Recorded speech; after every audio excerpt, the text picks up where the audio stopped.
Content warning. The movie that we're talking about in today's video contains suicide. If you or someone that you know is struggling, please reach out for support. In Canada, you can call 988 for help right now. Viewer discretion is advised. Greetings, friends, and welcome back to the 3-Minute Horror Show. My name is Ben, your host, and I love horror movies. In fact, I watch the bad movies so that you don't have to. You're welcome. Today I'll be reviewing the movie All My Friends Are Dead, or AMFAD, from 2024. Jo Siwa has top billing in this movie, and she's in it for literally 5 minutes. If you're watching this for her, you're going to be disappointed. But also, if you're watching it for her, it might be time for a priority check.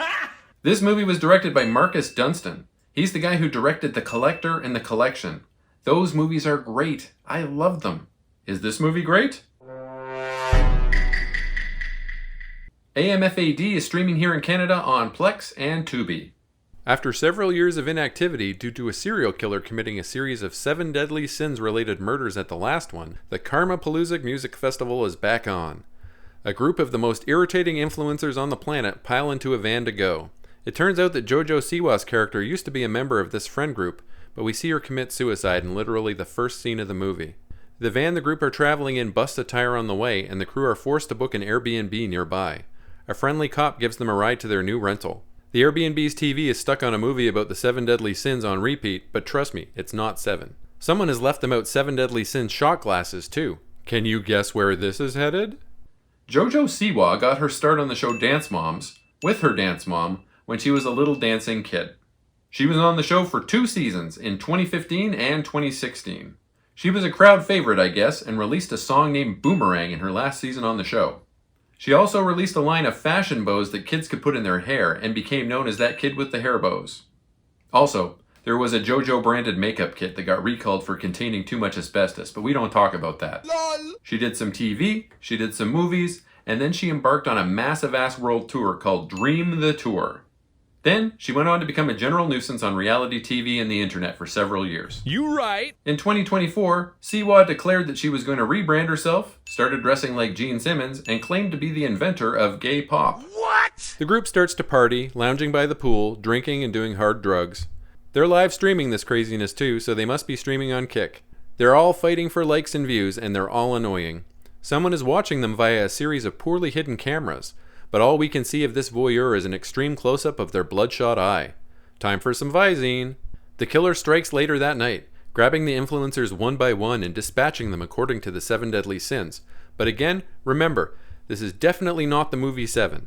The killer forces their victims to watch videos of the group talking crap about their dead friend Jo Siwa. I guess they really didn't like her all that much. Since we're watching a movie about influencers, let me ask you a question that's been bothering my boomer ass for years. Is influencer a real job?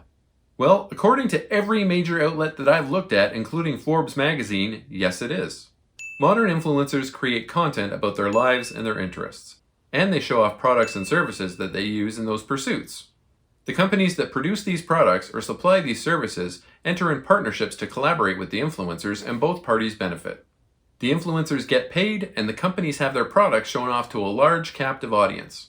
Full-time content creators can make a lot of money, but getting to that level requires a constant grind, constantly monitoring changing trends, and trying to decipher incomprehensible algorithms.